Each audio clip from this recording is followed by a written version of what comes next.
اور آپ دیکھتے ہیں کہ بدر میں قیدی رہا کیے گئے صرف اس لیے کہ انہوں نے لکھنا لوگوں کو سکھایا۔ اس سے اندازہ ہو سکتا ہے کہ اسلام میں لکھنے پڑھنے کی کتنی قدر ہے۔ اور پھر کہا ما لم یعلم، یعنی ان کو علم کی فیکلٹی ودیت دے گی انسان کو، اب کوئی اس پر ریسٹرکشن نہیں ہے، اور اس کی اب یہ جتنی بھی وہ علم حاصل کر سکتا ہے اسے کرنا چاہیے۔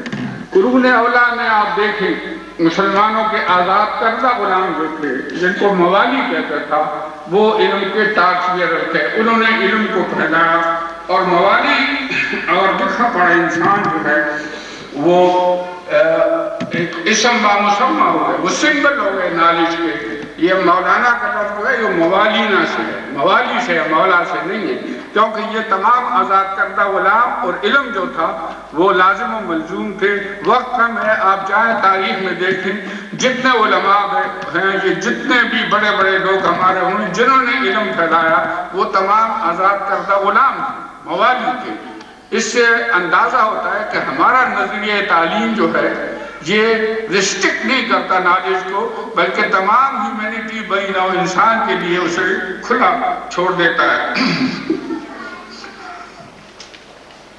مشرق سے مغرب تک انہوں نے علم کو پھیلایا۔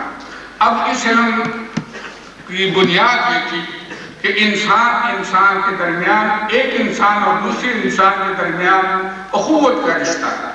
اسی طرح اللہ تبارک و تعالیٰ سے اس کا عبودیت کا رشتہ ہے، اور کائنات جو ہے وہ اس کے ذمہ ایک امانت ہے۔ یہ مین پرنسپل ہے ہماری یعنی تعلیمی اس نظریے کی۔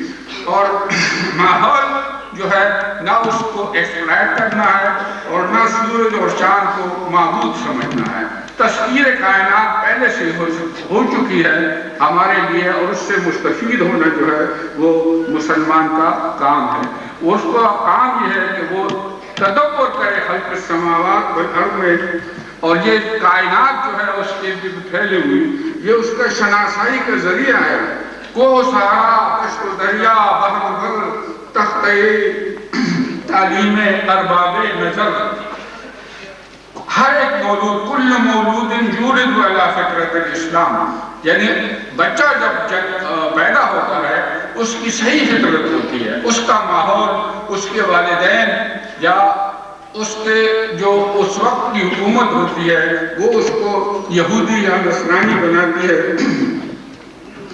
اسلامی تعلیم اور نظریہ جو ہے اس کی اساس جو ہے وہ قرآن و سنت ہے، اور نہ وہ گریک و پرشین خرافات، علم الاوثان جس کو کہتے ہیں مائتھالوجی، وہ نہیں ہے، بلکہ علم ہے۔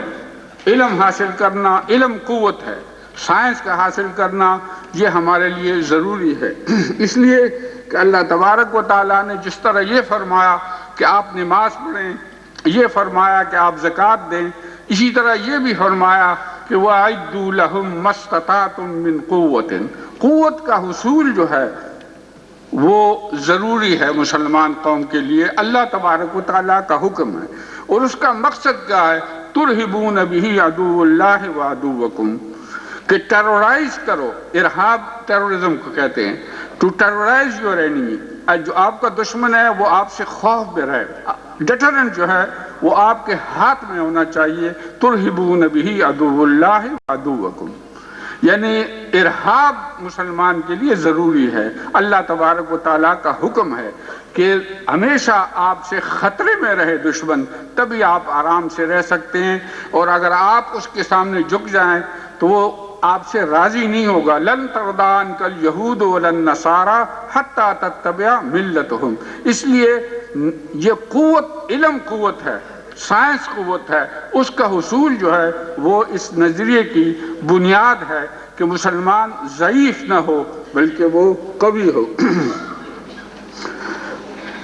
اس نظریے، اسلامی نظریے کی جو ایجوکیشن تعلیم ہوتی ہے وہ جزیات سے مربوط شکل میں آتی ہے، اور وہ کثرت سے وحدت کی طرف سفر کرتی ہے، اور زندگی اس میں ایک وحدتی کلی نظر آتی ہے، اور ایسا انسان جو ہوتا ہے اس نظریے کے تعلیمی نظریے سے ہو کر جو گزرتا ہے وہ نعمت الہی کا حقدار ہوتا ہے۔ اس کی بنیاد، نظریے کی بنیاد وہی پر ہے۔ انسانی ذہن سینکڑوں سال تک تامکٹویاں مارتا ہے، وہ ایرر اور ٹرائل سے نقصان اٹھاتے ہوئے آگے بڑھتا ہے۔ وہی کیا ہے؟ یہ ٹائم فیکٹر کی اکانومی ہے، یعنی وہ گتھیاں جو انسان سینکڑوں سال تک نہیں اس کو کھول سکا، وہ اس کالی کملی والے نے چند اشاروں میں وہ بتا دیے۔ اس لیے یہ جو ہے وہی کے اوپر جو بنیاد ہوگی جس تعلیم کی، وہ مسلسل ہوگا، وہ حقیقی ہوگا، وہ اللہ تبارک و تعالیٰ جس نے انسان کی تخلیق کی اس کی طرف سے ہوگا، لہٰذا وہ ہمیشہ کے لیے ہوگا، وہ پائیدار ہوگا۔ اس کے نتیجے سے جو قوم، جو افراد نکلیں گے وہ بہترین انسان ہوں گے اور وہ نیابت الہی کے حقدار ہوں گے۔ اس نظریے میں معلم کی جو ہے وہ پیوٹل، یعنی سب سے اہم حیثیت اس کی ہے۔ وہ معلمی جو ہے وہ پیشہ اور کاروبار نہیں ہے، بلکہ حصول رضائے الہی کا مقصد، اس کا حصول رضائے الہی ہے۔ اور خود اللہ تبارک و تعالیٰ نے معلم بن کر علم آدم الاسماء کلہا، یعنی ان آدم علیہ السلام کو جب اسماء خود اللہ تبارک و تعالیٰ نے، اس سے اہمیت ہوتی ہے معلمی کی پیشے کی۔ خود رسول صلی اللہ علیہ وسلم نے فرمایا بعثت معلما، مجھے معلم مبعوث کیا گیا۔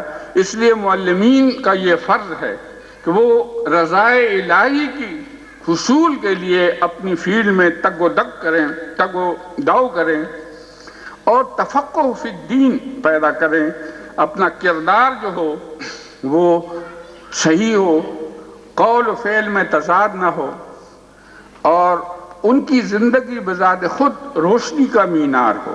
خود رسول اللہ صلی اللہ علیہ وسلم نے سب سے بڑا ثبوت جس کو کوئی رد نہ کر سکا وہ یہ تھا کہ فَقَدْ لَبِثْتُ فِيكُمْ عُمُرًا مِّن قَبْلِهِ أَفَلَا تَعْقِلُونَ، یعنی میں نے تو تمہارے اندر اتنی زندگی گزاری ہے، تم نہیں جانتے مجھے؟ تو اس پر کسی نے یہ نہیں کہا کہ نہیں تم نے جھوٹ بولا یا تمہارے قول و فعل میں تضاد تھا، نہیں۔ تو اسی طرح معلم جو ہوگا اس کے قول اور فعل میں یہ مطابقت ہونی چاہیے۔ اسی طرح اس نظریے کے تحت جو تعلیم دی جاتی ہے وہ تربیت سے علیحدہ نہیں۔ یہ مغرب کا نظریہ ہے کہ تعلیم اور تربیت کو انہوں نے علیحدہ کر دیا، حالانکہ تعلیم کا مقصد تربیت دے کر بہترین انسان کو پیدا کرنا ہے، اور تربیت کا کارنر سٹون جو ہے وہ ذکر الہی ہے۔ موسیٰ علیہ السلام کو جب فرعون کے پاس بھیجا گیا تو اللہ تبارک و تعالیٰ نے فرمایا وَلَا تَنِيَا فِي ذِكْرِي، میرے ذکر میں کسی قسم کی کمزوری نہیں کرنا، یعنی ذکر الہی سے مشکلات آسان ہوتی ہیں۔ اور یہی فرمایا وَإِذَا لَقِيتُمْ فِئَةً فَاثْبُتُوا وَاذْكُرُوا اللَّهَ كَثِيرًا لَعَلَّكُمْ تُفْلِحُونَ، جب بھی معرکہ ہو، دشمن کے ساتھ آمنا سامنا ہو، تو سب سے بڑا ہتھیار ہے وہ ذکر الہی ہے۔ آپ بزنس میں ہوں، جہاں بھی ہوں، وہ یہی ذکر ہوتا ہے کہ وَاذْكُرُوا اللَّهَ كَثِيرًا، جب ذکر الہی ہوگا تو اسی کے ساتھ ہی تربیت ہوگی۔ اصحاب الصفہ جو تھے وہ اسی طرح ان کی تربیت اور تعلیم کی گئی، اور یہ اسلام ہی ہے جس میں اللہ تبارک و تعالیٰ سے جو رشتہ ہے وہ ریسیپروکل بنیاد پر ہے۔ اللہ تبارک و تعالیٰ فرماتے ہیں فَاذْكُرُونِي أَذْكُرُكُمْ، مجھے یاد کرو میں تمہیں یاد کروں گا۔ یعنی اللہ تبارک و تعالیٰ باقی ادیان کے اندر تو اپروچ سے ماورا ہے، اس کو تو بیوٹی ہے یا کوئی اور چیز ہے اس کو آپ اپریشیٹ کر سکتے ہیں، وہ آپ کے ساتھ اس کا تعلق نہیں ہوتا۔ لیکن اسلام میں ہمیں جو اللہ تبارک و تعالیٰ کا وجود ہے، اللہ تبارک و تعالیٰ کا تصور ہے، وہ یہ کہ فَاذْكُرُونِي أَذْكُرْكُمْ، یعنی اگر تم ہمیں یاد کرو گے تو ہم تم کو بھی یاد کریں گے۔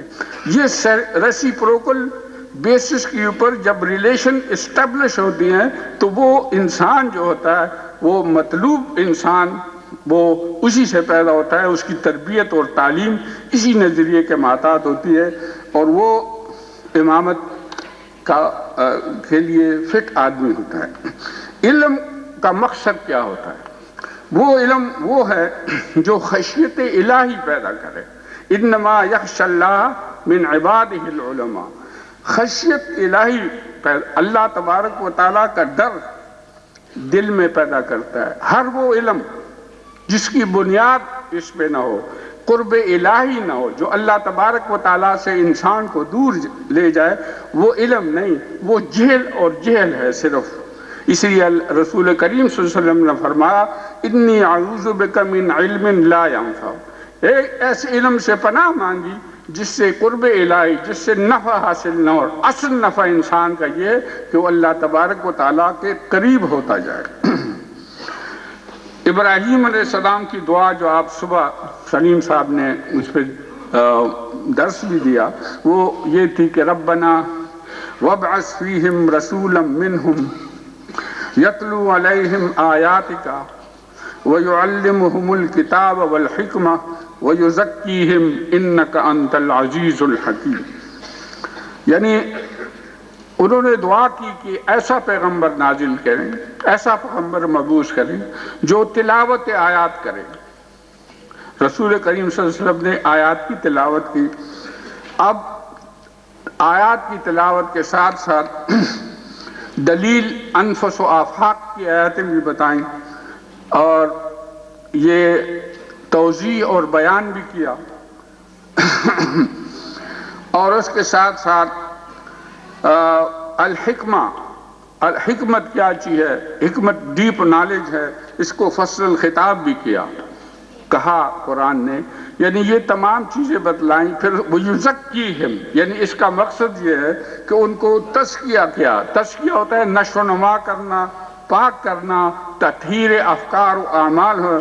اور فرمایا اللہ تبارک و تعالیٰ نے قد افلح من تزکا وذکر اسم ربہ فصلی، یعنی وہ طریقہ بھی بتایا کہ تزکیہ کیسے ہوتا ہے، ذکر اور نماز سے ہوتا ہے۔ اس لیے بہترین انسان جو اس تعلیم سے مستفید ہو سکتا ہے وہ جو ذکر الہی کا حامل ہو۔ مسلمان معاشرے کی یہ ذمہ داری ہے، مسلمان معاشرے کی یہ ذمہ داری ہے کہ وہ اس آئیڈیالوجی کو جو تعلیم کی ہے اس کو پریزرو کرے، اس کو پروٹیکٹ کرے اور اس کو پروجیکٹ کرے۔ یہ تینوں چیزیں مسلمان معاشرے کی ہے۔ اس لیے اللہ تبارک و تعالیٰ نے فرمایا معاشرے کے اوپر وَلْتَكُمْ مِنْكُمْ أُمَّةٌ يَدْعُونَ إِلَى الْخَيْرِ وَيَأْمُرُونَ بِالْمَعْرُوفِ وَيَنْهَوْنَ عَنِ الْمُنْكَرِ كُنْتُمْ خَيْرَ أُمَّةٍ أُخْرِجَتْ لِلنَّاسِ تَأْمُرُونَ بِالْمَعْرُوفِ وَتَنْهَوْنَ عَنِ الْمُنْكَرِ وَتُؤْمِنُونَ بِاللَّهِ۔ یہ معاشرے کی ذمہ داری ہے کہ وہ اس کو قائم رکھے۔ اور پھر اسلامی حکومت کی کرائیٹیریا بیان کی گئی ہے کہ کیا ہوتا ہے اسلامی حکومت، کیا ہوتی ہے۔ اِمَّكَّنَّاهُمْ فِي الْأَرْضِ أَقَامُوا الصَّلَاةَ وَآتُوا الزَّكَاةَ وَأَمَرُوا بِالْمَعْرُوفِ وَنَهَوْا عَنِ الْمُنكَرِ، یعنی یہ کرائیٹیریا بیان کیا، کم از کم کرائیٹیریا ایک اسلامی حکومت جو اپنے آپ کو کہلائے گی وہ نماز قائم کرے گی، زکوٰۃ کا نظام قائم کرے گی، اور معروف کا حکم دے گی اور منکر سے لوگوں کو منع کرے گی۔ اس طرح جو بھی منکر ہوگا اس کو منع کرنا جو ہے یہ اسلامی حکومت کی ذمہ داری ہے۔ اس طرح خاندان، معاشرہ اور حکومت یہ ذمہ دار ہیں کہ ایک صحیح اور صحت مند ایجوکیشن کو عوام کے سامنے، اپنی قوم کے سامنے ان کو دیں۔ اس کے ساتھ ساتھ ہی ذرائع ابلاغ جو ہیں اگر وہ کچھ اور کہیں وہ بھی ان کے ساتھ اس کو سنکرونائز کرنا چاہیے۔ اگر خاندان کچھ اور کہے، گھر میں کچھ اور کہا جائے، مدرسے میں کچھ اور کہا جائے، معاشرہ کسی اور طرف ہو اور ذرائع ابلاغ وہ اس کو کسی اور طرف کھینچیں، تو اس طرح اس ماحول کا جو طالب علم ہوگا وہ شیزوفرینیا یعنی وہ ڈوئل پرسنالٹی ہوگی اس کی، سپلٹ پرسنالٹی ہوگی اس کی، اور وہ کوئی تخلیقی کام کرنے کا اہل نہیں ہوگا، کیونکہ مختلف سمت میں مختلف جو فورسز ہیں اس کو کھینچتی رہیں گی، اور وہ یکسو ہو کر کوئی کام نہیں کر سکے گا جب تک یہ تمام چیزیں، یہ تمام فیکٹر جو ہیں یہ سنکرونائز نہیں ہوتے، اس وقت تک ایک بہترین انسان کی آپ تربیت نہیں کر سکتے۔ اسلام کے اندر تعلیم میں کوئی مرد و زن کی تفریق نہیں ہے۔ طلب العلم فریضۃ علی کل مسلم و مسلمۃ، یعنی ہمیشہ قرون اولیٰ میں دیکھیں، ہماری تاریخ میں دیکھیں، مسلمان عورت نے مقام حاصل کیا ہے تعلیم و تعلم میں، اور کوئی اس کے اوپر ریسٹرکشن نہیں ہے، اس کے اجر میں کوئی ریسٹرکشن نہیں ہے۔ من عمل صالحا من ذکر او انثی وہو مؤمن فلنحیینہ حیاتا طیبہ، اجر میں دونوں میں کوئی فرق نہیں ہے، جو بھی اچھا عمل کرے گا اس کو ہم بہترین زندگی، پاک زندگی دیں گے۔ اور یہ کہ ماں کی گود جو ہے وہ سب سے بہترین تربیت وہیں سے شروع ہوتی ہے، اور سب سے بڑا حصار ہمارا جو ہے وہ خاندان ہے، اور اسی خاندان اور اسی فیملی کے اوپر شیطان حملہ کرتا ہے۔ اسی لیے فرمایا ان ھذا عدو لک ولزوجک، اور اسی وجہ سے اس وقت جتنے این جی اوز ہیں یہاں پاکستان میں، جتنے فارن این جی اوز کام کر رہے ہیں، اس کا اس وقت ڈائریکٹ ٹارگٹ ہمارا خاندان ہے، ہمارا گھر ہے۔ عورتوں کو باہر نکالنا بنیادی حقوق کے کسی اور چیز کے اوپر، اور اس کو تباہ و برباد کرنا، یہ ان کا کام ہے۔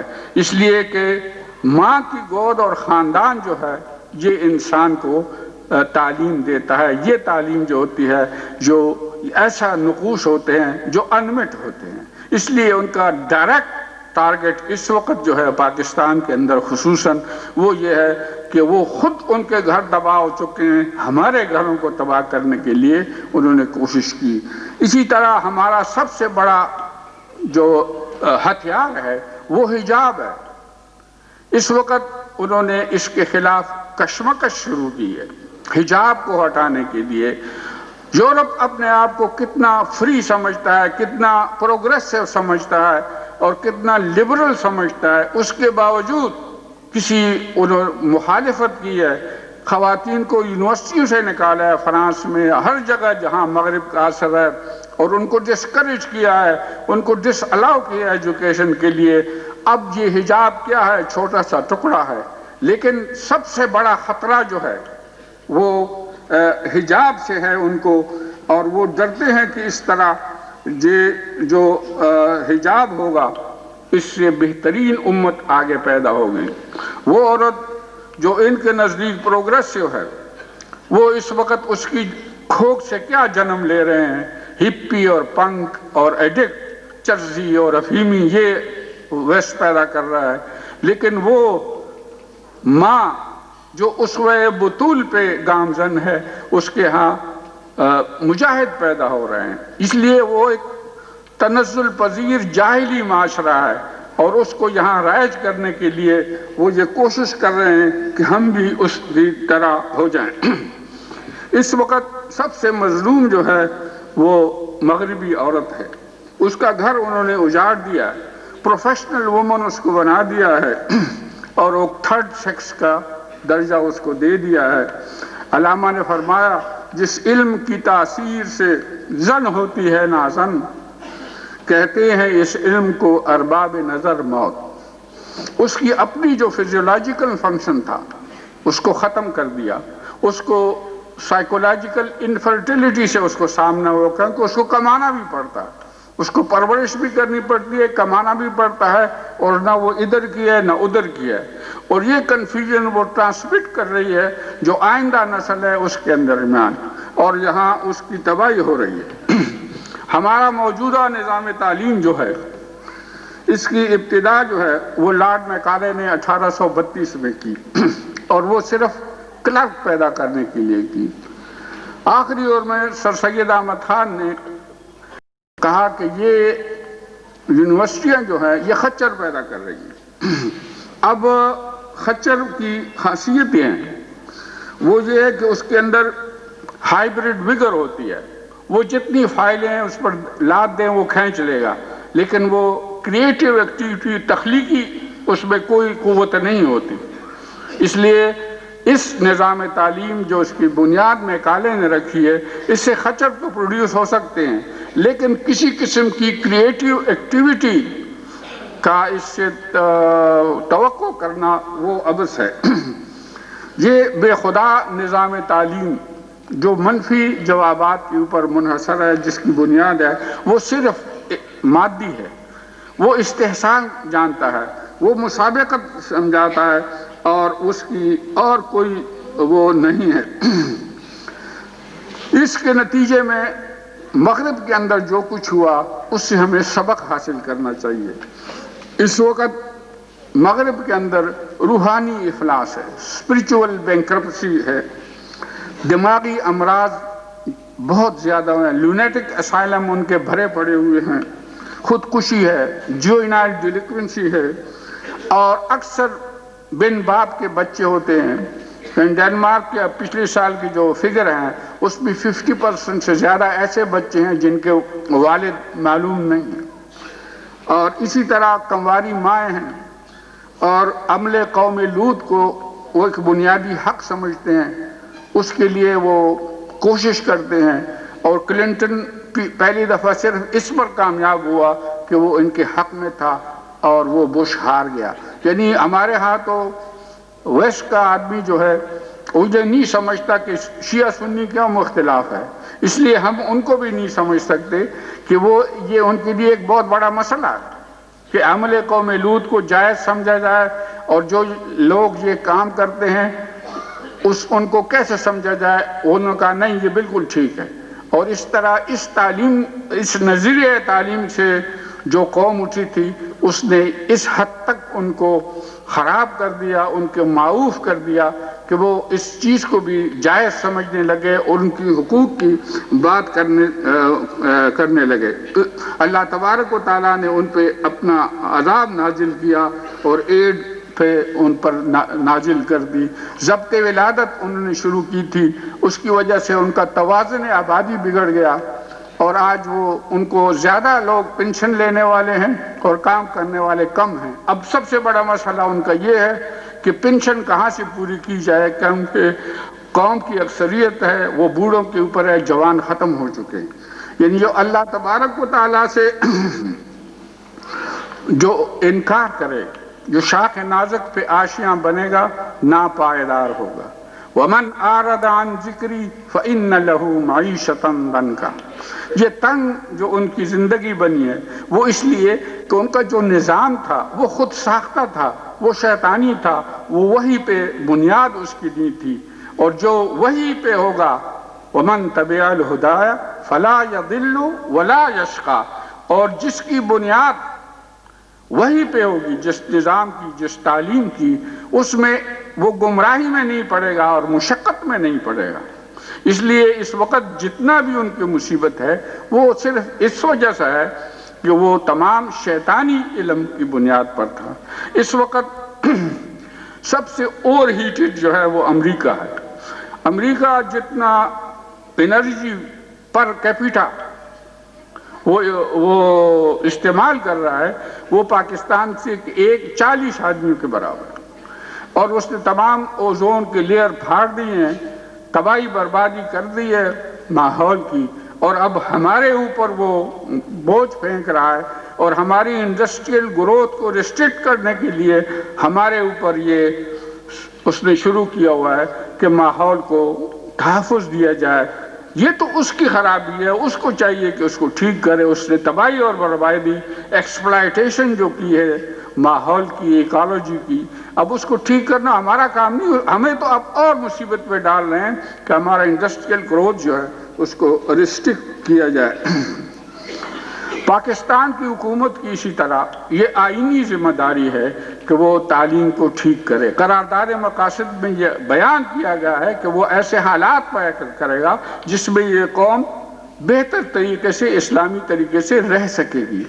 اور یہ ایٹماسفیئر پرووائڈ کرنا ان کے لیے یہ ان کی آئینی ذمہ داری ہے۔ لیکن یہاں ہماری حکومت سے زیادہ یہاں دخیل آئی ایم ایف ہے، اور آئی ایم ایف جو ہے وہ کیا ہے؟ آئی ایم ایف جو ہے وہ جوڈو کرسچینٹی ہے، یہودی اور نصرانی ہے۔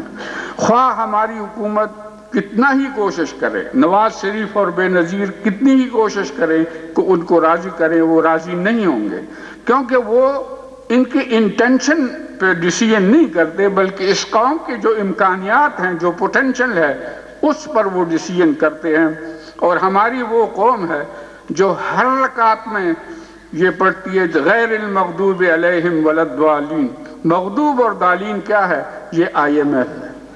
اور پھر اسی سے ہم قرضہ لیتے ہیں، پھر اسی سے ہم پرائمری ایجوکیشن کا نظام دیتے ہیں۔ پرائمری ایجوکیشن پہ پیسے دیں گے وہ، لیکن سب سے پہلے میں نے سنا ہے بلوچستان میں انہوں نے یہ اعتراض کیا کہ ہم تو نعت آپ کی کتاب میں نہیں ہوگا۔ اب یہ تو اسی عطار کے لونڈے سے آپ دعا لے رہے ہیں جو آپ کی تباہی جس کے ہاتھ ہوئی، جس نے آپ کو تباہ کیا، اور آپ کی تمام قوم غیر المغضوب علیہم ولا الضالین پڑھتی ہے۔ اب ایسی قوم کو وہ کیوں امداد کریں، ان کو قرضہ کیوں دیں؟ ایسا قرضہ جس سے ان کی آبادی ہو، ایسا قرضہ وہ دیں گے جس سے آپ کی تباہی ہو، آپ کی ایجوکیشن تباہ ہو، آپ کو بے خدا اور سیکولر ایجوکیشن دے کے آپ کا جو اللہ تبارک و تعالیٰ سے رشتہ ہے اس کو وہ کاٹ دے۔ اساتذہ کرام، اب آپ کی یہ ذمہ داری ہے۔ 14ویں صدی تک تو ہمارے علماء کرام اور اساتذہ اعظام ان کی یہ ڈیوٹی تھی کہ وہ پروٹیکٹ کریں نظریے کو، اس کی حفاظت کریں۔ لیکن 15ویں صدی میں جس کو پوسٹ آئیڈیولوجیکل ایرا کہتے ہیں، جس میں تمام نظریات فیل ہو چکے ہیں اور اب صرف اسلام کے لیے باقی ہے، اس لیے ان کو بڑا خطرہ ہے باہر کے لوگوں کا۔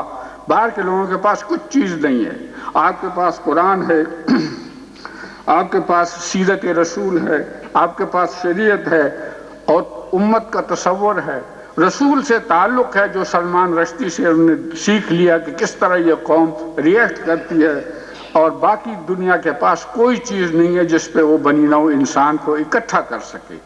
اس نظریے کے تحت اگر آپ تعلیم دیں گے آئندہ نسلوں کو تو انشاءاللہ تعالی ان کو امامت دنیا کی ملے گی۔ آپ نے دنیا کے لیے امامت کے لیے لوگوں کو تیار کرنا ہے، اور وہ اسی نظریاتی اساس کے اوپر تیار ہو سکتے ہیں، کیونکہ آئندہ جو سٹیج ہے وہ خالی ہے، اور آئندہ انشاءاللہ آپ کا ہے۔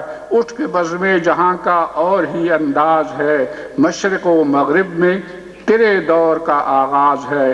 ولا تہنوا ولا تحزنوا وانتم الاعلون ان کنتم مؤمنین۔ وآخر دعوانا الحمد للہ رب العالمین۔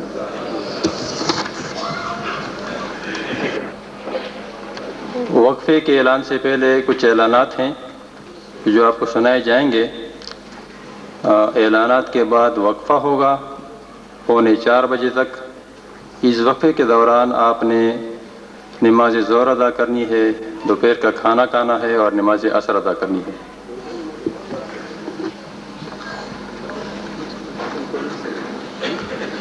صبح سرات کے دوستوں کے لیے ہیلی کالج جامع مسجد کے مغرب کی طرف واقع ہے، دوسری طرف مغرب کی سائڈ پہ ہیلی کالج ہے جہاں پہ کینٹین بھی ہے اور ہائٹس کے لیے جگہ بھی ہے۔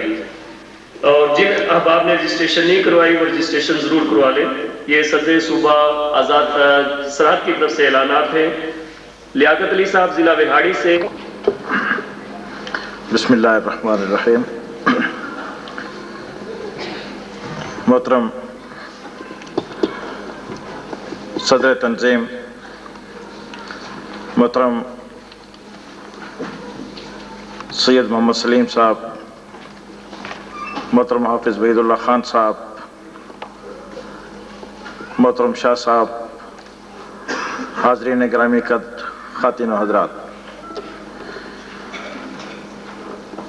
ابھی آپ نے بنیادی اہمیت کے حامل نہایت اہم موضوع پر ایک عملی مفکر کے خیالات سنے،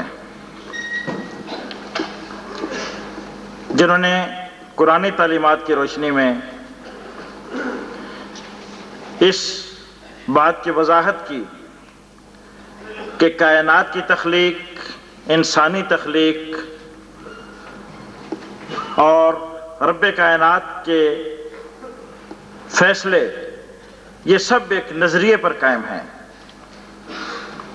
اللہ نے یہ فیصلہ فرمایا کہ میں ایک ایسی ہوش مند مخلوق پیدا کروں جو میری عبادت میں میرے سامنے اپنی بندگی کے اظہار کے اندر اپنی زندگی بسر کر ڈالے، اور اسی بندگی کی خاطر انسان کو وجود بخشا گیا کہ وہ اس زمین پر انسان کا نائب بن کر اپنے مقصد کامیابی حاصل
کے ساتھ، اور وہ جو درمیان میں آپ کو دوسرے نمبر کا ایک بینر نظر آ رہا ہے، اس بینر کے الفاظ پر غور کریں۔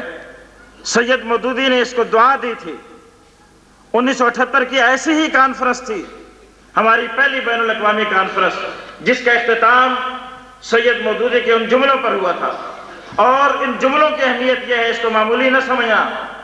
یہ خطاب مولانا مودودی کی پوری پرعزم زندگی اور پرجدوجہد زندگی کا آخری پیغام انہوں نے تنظیم اساتذہ پاکستان کے ان اساتذہ کے سپرد کر دیا، اور یہ امانت ان کے سپرد کر کے گئے کہ جس مشن کے لیے اللہ کے دین کے مفکرین نے کام کیا، عمل کرنے والوں نے کام کیا، اس سبق کو کبھی بھلا نہ دینا، اس کو یاد رکھنا۔ اور انہوں نے اس کو دعا سے نوازا تھا کہ یا اللہ، یہ تنظیم جو اس ملک میں آئندہ نسلوں کو ایمان اور اخلاق صالحہ کی تعلیم دینے کے لیے قائم ہوئی ہے، اس کو برکت عطا فرما۔ اور اس کی برکت آپ اپنی آنکھوں سے دیکھ رہے ہیں کہ لوگ کہتے تھے کہ پورے ملک کے اندر شدید سردی کی لہر ہے، لوگوں کو بر وقت اطلاعات نہیں مل سکی ہیں، بے شمار قسم کے ممانے تھے، لیکن آج فیصل آڈیٹوریم کا یہ بھرا ہوا حال اس چیز کی گواہی دیتا ہے کہ جس نظریے کی بنیاد پر نیک نیتی کے ساتھ، خلوص کے ساتھ اللہ سے مدد مانگتے ہوئے جدوجہد کی جائے، وہ کانفرنس کا انعقاد ہو یا اس ملک کے تعلیم کے اندر تبدیلیاں لانے کا مسئلہ، وہ انشاءاللہ ضرور کامیابی سے ہمکنار ہوگا۔ ہمیں یقین ہے کہ تعلیم کی نظریاتی بنیادوں کا شعور، واضح شعور دینے کے لیے تنظیم اساتذہ کا جو پیغام ہے، وہ یہاں کے شرکاء خود بھی اس چیز کو سمجھیں گے، اور پھر جا کر ہر شریک کانفرنس اپنے اپنے ادارے میں جا کر اپنے اپنے محلے اور اپنے شہر کے اندر جا کر وہاں کے اساتذہ کے اندر اس پیغام کو آگے پھیلائے گا، اور انشاءاللہ العزیز جن مقاصد کے لیے، جس بنیادی نظریے کو لے کر ہم تعلیم کے میدان میں انقلاب لانا چاہتے ہیں، جو تبدیلی برپا کرنا چاہتے ہیں، انشاءاللہ اس ملک کو وہ ضرور تبدیلی عطا ہوگی۔ قرآن و سنت کی تعلیمات اس بگڑے ہوئے نظام تعلیم کی جگہ لیں گی، وہ نظام تعلیم جس کے جانب نہایت وقتی اشارے محترم ڈاکٹر سید مراد علی شاہ صاحب نے فرمائے۔ آپ دیکھیں گے کہ فرنگی نظام اپنے تعلیم سمیت اس ملک سے رخصت ہوگا۔ فرنگی کے ماننے والے، مغربیت پسند، وہ جو جنہوں نے نصف صدی تک ہمارے معاشرے پر اپنے پنجے گاڑے رکھے، ان کی رخصتی کا وقت آ چکا ہے۔ انشاءاللہ العزیز ملک کا تعلیمی نظام اللہ اور رسول کی روشن تعلیمات سے ضرور منور ہوگا، اور یہ کانفرنس اپنے مقاصد کو ضرور حاصل کرے گی۔ اللہ تبارک و تعالیٰ آپ کا آنا یہاں مبارک فرمائے، یہاں آپ کی شرکت، یہ جدوجہد، آپ نے اپنے اپنے مقامات پر جو جدوجہد کی، آپ نے جو سفر کیا، اس تمام کی جو اصل غرض و غایت ہے، اللہ رب العالمین ہمیں اس سے ہمکنار فرمائے۔ میں محترم شاہ صاحب کا، تمام مہمانوں کا اور آپ تمام حضرات کا شکریہ ادا کرتا ہوں۔ تنظیم اساتذہ پاکستان کا یہ نہایت شکر گزار فرض ہے کہ وہ آپ کا دل کی گہرائیوں سے شکریہ ادا کرے کہ اس نے اپنے مقصد، جس کی خاطر آپ نے تنظیم قائم کی، اس کی یاد دہانی کے لیے، اس کی تذکیر کے لیے یہ جو کانفرنس طلب کی ہے، آپ نے اس کو تنظیم اساتذہ پاکستان کی زرعی تاریخ کے اندر ایک خوبصورت، ایک شاندار سنگ میل کی حیثیت سے اس کانفرنس کا انعقاد کیا ہے۔ میری دعا ہے کہ بخیر و عافیت یہ کانفرنس اپنے انجام کو پہنچے۔ وآخر دعوانا الحمدللہ رب العالمین۔ اعوذ باللہ من الشیطان الرجیم، بسم اللہ الرحمن الرحیم۔ تنظیم اساتذہ پاکستان کی چوتھی بین الاقوامی تعلیمی کانفرنس کے پہلے دن کے دوسرے سیشن کا آغاز ہم کر رہے ہیں۔ اس سیشن کے آغاز پہ میں صدر تنظیم اساتذہ پاکستان محترم ڈاکٹر سعید اللہ قاضی صاحب سے گزارش کروں گا کہ وہ اسٹیج پہ تشریف لے آئیں۔ ان کے علاوہ مرکزی ذمہ داران اور ارکان مرکزی انتظامیہ، ان سے بھی گزارش ہے کہ وہ بھی اسٹیج پہ تشریف لے آئیں۔ اس کے علاوہ شعبہ جات، شعبہ جہاد کشمیر، شعبہ بہبود اساتذہ اور دیگر شعبہ جات کے ذمہ داران سے بھی گزارش ہے کہ وہ بھی اسٹیج پہ تشریف لے آئیں۔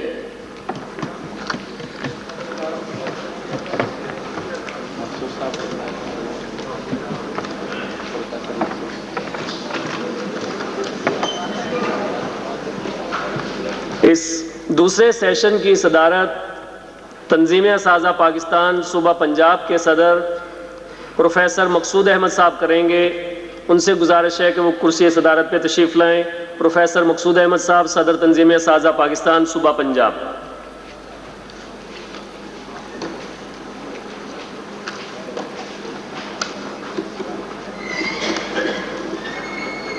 اب ہم کارروائی کا باقاعدہ آغاز کرتے ہیں۔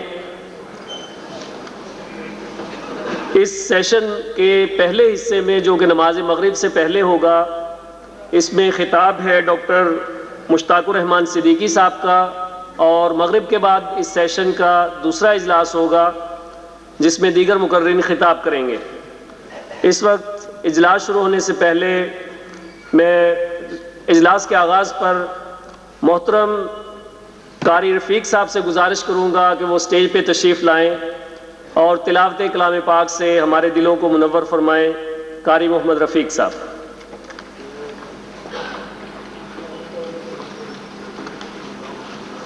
السلام علیکم۔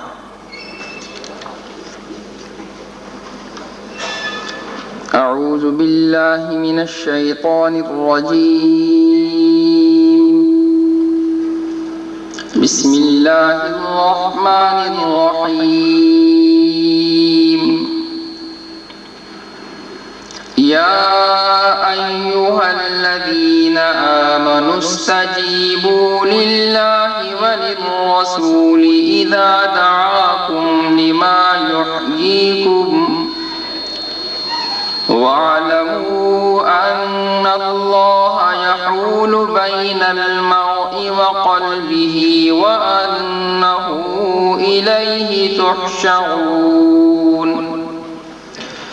واتقوا فتنة لا تصيبن الذين ظلموا منكم خاصة واعلموا أن الله شديد العقاب. واذكروا إذ أنتم قليل مستضعفون في الأرض تخافون أن يتخطفكم الناس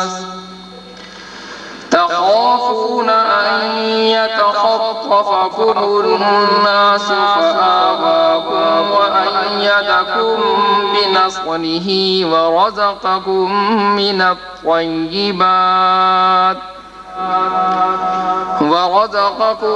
من الطيبات لعلكم تشكرون. يا أيها الذين آمنوا لا تخونوا الله والرسول وتخونوا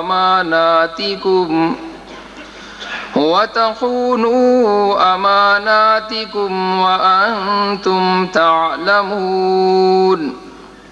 واعلموا أنما أموالكم وأولادكم فتنة وأن الله عنده أجر عظيم. يا أيها الذين آمنوا إن تتقوا الله يجعل لكم فرقانا ويكفر عنكم سيئاتكم ويغفر لكم واللہ ذو الفضل العظیم. اب ان آیات کا ترجمہ سماعت فرمائیے. فرمایا یا ایھا الذین آمنوا استجیبوا للہ وللرسول اذا دعاکم لما یحییکم. اے ایمان کے دعوے دارو، اللہ اور اس کے رسول کی پکار پر لبیک کہو جبکہ وہ تمہیں اس چیز کی دعوت دے رہے ہیں جس میں تمہاری زندگی ہے. وَاعْلَمُوا اور جان لو ان اللہ یحول بین المرء وقلبہ کہ اللہ انسان اور اس کے دل کے درمیان حائل ہو جاتا ہے. وَأَنَّهُ إِلَيْهِ تُحْشَرُونَ اور سنو تم اسی کی طرف جمع کیے جاؤ گے. وَاتَّقُوا فِتْنَةً لَا تُصِيبَنَّ الَّذِينَ ظَلَمُوا مِنْكُمْ خَاصَّةً اور بچو اس عظیم فتنہ سے جس کی لپیٹ میں صرف ظالم لوگ نہیں آتے. وَاعْلَمُوا أَنَّ اللَّهَ شَدِيدُ الْعِقَابِ اور جان لو کہ اللہ تعالیٰ سخت سزا دینے والا ہے. وَاذْكُرُوا إِذْ أَنْتُمْ قَلِيلٌ مُسْتَضْعَفُونَ فِي الْأَرْضِ اور یاد کرو کہ جب کہ تم اس سرزمین میں دبے ہوئے تھے اور تم تعداد قلیل مستضعفون فی الارض تم تعداد کے لحاظ سے بہت کم تھے اور اوپریسڈ تھے، دبے ہوئے تھے. فآواکم تو تمہارے رب نے وتخافون ان یتخطفکم الناس اور تم ہمیشہ اندیشہ ناک رہتے تھے کہ لوگ تمہیں اچک کے لے جائیں گے. فآواکم تو تمہارے رب نے تمہیں ٹھکانہ دیا. وأیدکم بنصرہ اور اس نے اپنی نصرت سے تمہاری تائید کی، تمہاری مدد کی. ورزقکم من الطیبات اور تمہیں پاکیزہ چیزوں سے رزق سے نوازا. لعلکم تشکرون یہ سب کچھ اس لیے تھا کہ تاکہ تم شکر گزار بن کر دکھاؤ. یا ایھا الذین آمنوا لا تخونوا اللہ والرسول اے ایمان کے دعوے دارو اللہ اور اس کے رسول کے ساتھ بے وفائی نہ کرو. وتخونوا اماناتکم وانتم تعلمون اور تم اپنی امانتوں میں خیانت نہ کرو جانتے بوجھتے ہوئے. وَاعْلَمُوا أَنَّمَا أَمْوَالُكُمْ وَأَوْلَادُكُمْ فِتْنَةٌ اور جان لو کہ یہ تمہارے مال اور یہ تمہاری اولادیں بہت بڑی آزمائش ہیں. وَأَنَّ اللَّهَ عِنْدَهُ أَجْرٌ عَظِيمٌ اور یہ کہ اللہ کے پاس بہت بڑا اجر ہے جس کی تمہیں طلب کرنی چاہیے. اصل اجر وہی ہے. یا ایھا الذین آمنوا اے ایمان والو ان تتقوا اللہ یجعل لکم فرقانا اگر تم اللہ کا تقوی اختیار کرو گے تو تمہارے اندر وہ کسوٹی پیدا کر دے گا، فرقان، حق و باطل کی تمیز، زندہ ضمیر پیدا کر دے گا اور یہ بہت بڑی اللہ کی عنایت ہے. وَيُكَفِّرْ عَنْكُمْ سَيِّئَاتِكُمْ اور تمہاری برائیوں کو تم سے جھاڑ دے گا. وَيَغْفِرْ لَكُمْ ذُنُوبَكُمْ اور تمہارے گناہوں کو بخش دے گا. وَاللَّهُ ذُو الْفَضْلِ الْعَظِيمِ اللہ بڑے فضل والے ہیں. صدق اللہ. تلاوت کلام پاک کے بعد اب خطاب ہوگا محترم ڈاکٹر مشتاق الرحمان صدیقی صاحب کا. عنوان ہے معلم کا قائدانہ کردار. میں دعوت دوں گا ڈاکٹر مشتاق الرحمان صدیقی صاحب کو، وہ تشریف لائیں. ڈاکٹر صاحب کسی تعارف کے محتاج نہیں. محترم ڈاکٹر صاحب ادارہ تعلیم و تحقیق میں پروفیسر ہیں، سابق ڈائریکٹر ادارہ تعلیم و تحقیق ہیں. اس کے علاوہ تنظیم اساتذہ پاکستان کا ادارہ تعلیمی تحقیق، اس کے کئی سال تک ڈائریکٹر جنرل رہے ہیں. اسی طرح تنظیم اساتذہ پاکستان کی طرف سے 2 بین الاقوامی کانفرنسوں میں جو کہ ڈھاکہ اور جکارتہ میں منعقد ہوئیں، ان میں تنظیم کی نمائندگی کر چکے ہیں. اس کے علاوہ 89 اور 92 کی بین الاقوامی کانفرنسوں کی سفارشات قائم بنانے والی اور تشکیل دینے والی کمیٹیوں کے سربراہ رہے ہیں. اب میں دعوت دیتا ہوں محترم ڈاکٹر مشتاق الرحمان صدیقی صاحب کو، وہ تشریف لائیں اور معلم کا قائدانہ کردار کے موضوع پہ خطاب کریں.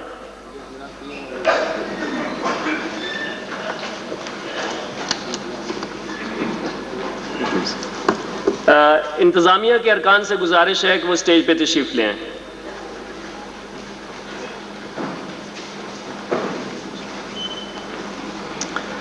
بسم اللہ الرحمن الرحیم. جناب صدر، اساتذہ اکرام، میں تنظیم اساتذہ پاکستان کی کانفرنس کمیٹی کا تہہ دل سے شکر گزار ہوں جنہوں نے مجھے اساتذہ اکرام کے اس عظیم اجتماع سے معلم کا قائدانہ کردار کے موضوع پر چند معروضات پیش کرنے کا اعزاز بخشا. خواتین و حضرات، علم کی بڑھتی ہوئی خواہش، علوم کی پھیلتی شاخوں، تعلیم کی توسیع اور تدریس کے نئے مؤثر طریقوں کے باوجود معلم پس منظر میں کیوں جا رہا ہے؟ مرضی اور محوری نقطہ اتنا موہوم کیوں ہو گیا ہے؟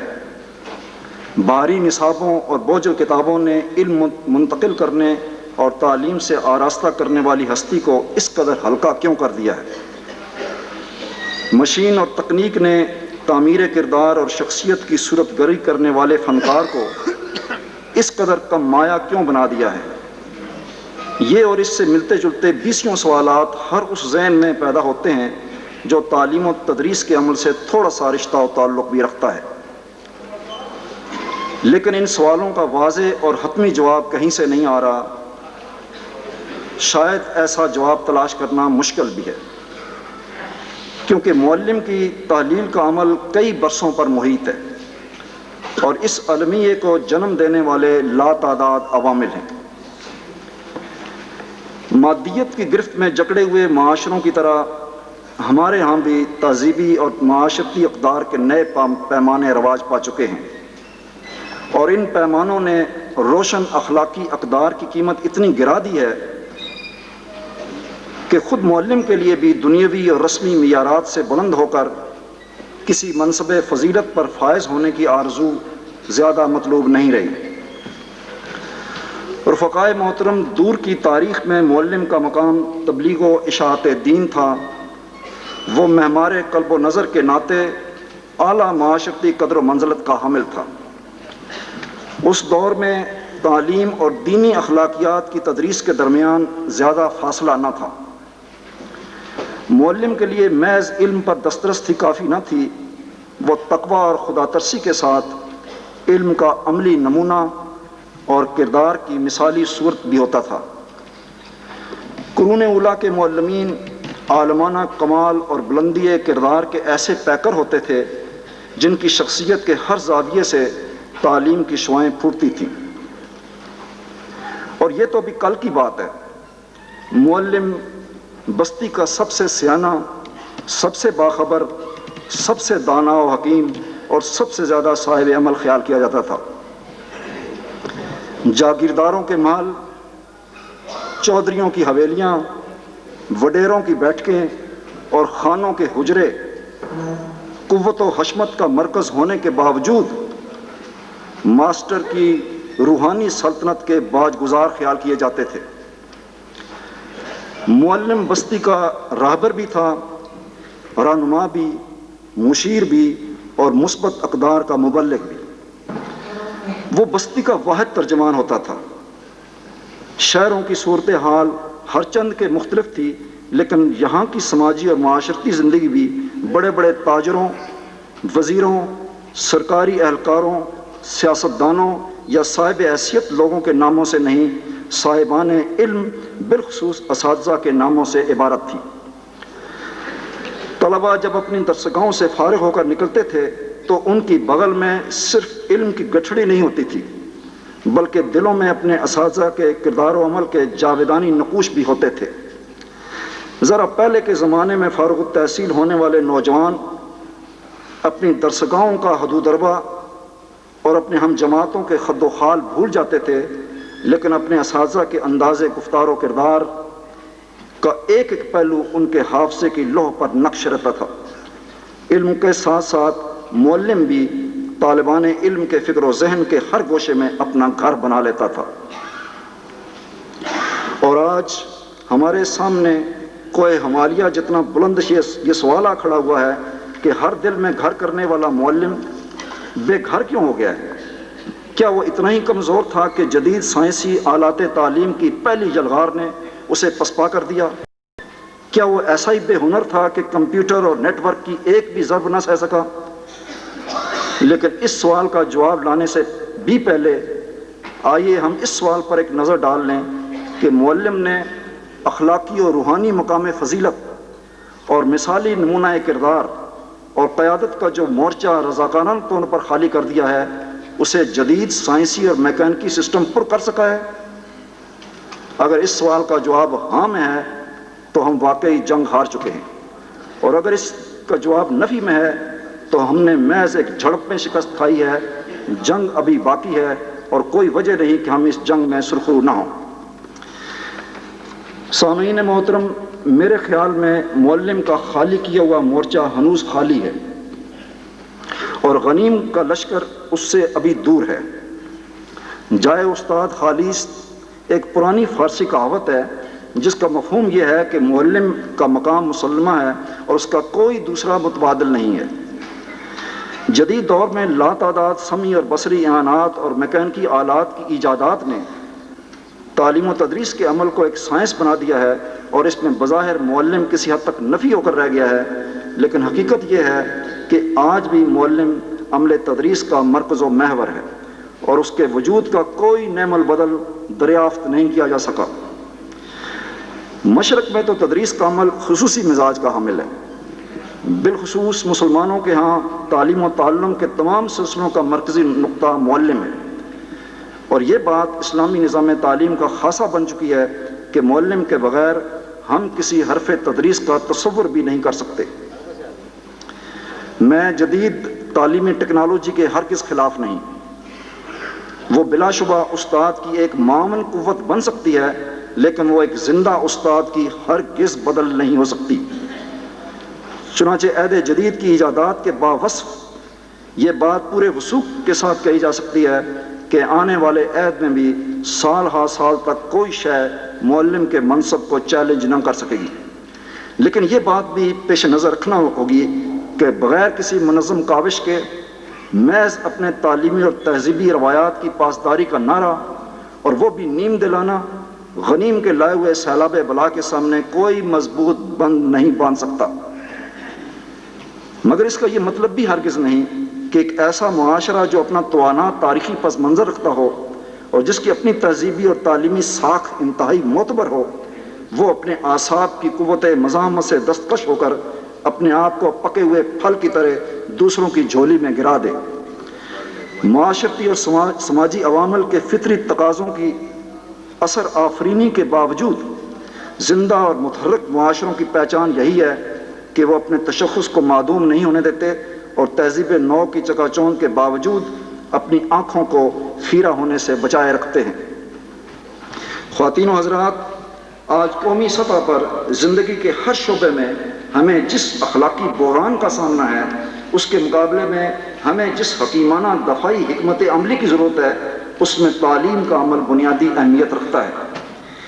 یہ جنگ ہمیشہ مدرسہ و مکتب میں لڑی گئی، اور معلم نے اس دفاعکاری میں سالار اعظم کا کردار ادا کیا ہے۔ آج جب آزاد خیالی، فکری انتشار، مالی کرپشن اور بے خدا تہذیب کے افریط کی فتنہ سامانیاں بڑی تیزی کے ساتھ آگے بڑھ رہی ہیں اور من حیث القوم ہمارے اعصاب کی قوت مزاحمت کم ہوتی جا رہی ہے، تعلیمی نظام اور معلم کی ذمہ داریاں کئی گنا بڑھ چکی ہیں۔ 21ویں صدی کی آمد شاید اس اعتبار سے فیصلہ کن ثابت ہو کہ ہم نے احساس کمتری کا شکار ہو کر اس افریط کا کرنے والا بننا ہے یا اپنے تہذیبی تشخص کی بقا کے لیے کوئی کارگر حکمت عملی اختیار کرنی ہے۔ اس پس منظر میں معلم کی ذمہ داری صرف کمرہ جماعت تک محدود نہیں رہتی۔ وہ ایک میکینکی اور جز وقتی استاد نہیں، بلکہ وہ در حقیقت ایک ہمہ وقتی تعلیمی قائد ہے، جس کا کام اپنے طلبہ، اپنے رفقائے کار اور اپنے حلقہ اثر میں شامل افراد کو اشتیاق اور اعتماد کے ساتھ تعلیمی مقاصد کی تکمیل کے لیے متحرک کرنا ہے اور ان سے نتیجہ خیز کام لینا ہے۔ یہ بات واضح رہے کہ علمی اور فکری قیادت کے لیے ضروری نہیں کہ معلم لازمی سربراہ ادارہ ہی ہو۔ بلا شبہ سربراہ ادارہ کا قائد ہونا ضروری ہے، لیکن قائد کا سربراہ ہونا ضروری نہیں۔ ایک معلم چاہے کمرہ جماعت کے اندر ہو یا کمرہ جماعت سے باہر، وہ سٹاف روم میں ہو یا عام معاشرہ میں، اس کا منصب ایک قائد اور ایک داعی کا ہوتا ہے۔ آپ جس سطح پر بھی پڑھا رہے ہوں اور جس پے اسکیل کے بھی حامل ہوں، اگر آپ میں علم و کردار کی قوت ہے تو سربراہی کے بغیر بھی آپ اپنے طلباء اور اپنے ساتھیوں کے دلوں پر حکومت کر سکتے ہیں۔ معلم کا یہ کردار دائمی اور اساسی قدروں سے بنتا ہے، جن میں حصول علم بنیادی قدر ہے، جس سے مراد توحید و رسالت کی روشنی میں خیر و شر کا امتیاز ہے۔ دنیا کے سارے تمدن، سارے علوم و فنون، سارے تعلیمی نظام، ساری ایجادات، ساری ٹیکنالوجی اور ساری حکومتوں کو پرکھنے کی کسوٹی بھی یہی معیار خیر و شر ہے۔ چنانچہ اساتذہ کی تعلیم و تربیت کا جو نظام معلم کو اسلامی معتقدات کی تناظر میں مقصد حیات اور فرائض خلافت کے تقاضوں کو پورا کرنے کے لیے ینف الناس کے معیار پر پورا اترتا ہے اور دنیای انسانیت کے لیے باعث فوز و فلاح ہے، وہی نافع اور معیاری ہوگا، ورنہ اس کی کوئی حیثیت نہیں۔ رفقائے محترم، اس وسیع دائرہ کار کے حوالے سے معلم کا سب سے بڑا وظیفہ انسان سازی ہے۔ اس اعتبار سے تدریس معلم کو ایک انجینئر سے کہیں زیادہ ایک قائد کا درجہ دیتی ہے، جو اپنی فکر، اپنے جذبہ و احساس اور اپنی تخلیقی اپج کو روئے کار لاتا اور اپنی شخصیت کے سحر سے ابلاغ کے عمل کو زیادہ جامع اور مؤثر بناتا ہے۔ مثال، درسی کتاب، ٹائم ٹیبل، ڈیٹ شیٹ، امتحان اور اس نوع کے جو معمولات تعلیم و تدریس کے عمل میں خاصے نمایاں اور اہم دکھائی دیتے ہیں، دراصل معلم کے قائدانہ مقام اور اس کی شخصیت کے حوالے سے محض ضمنی اور ذیلی عوامل کا درجہ رکھتے ہیں۔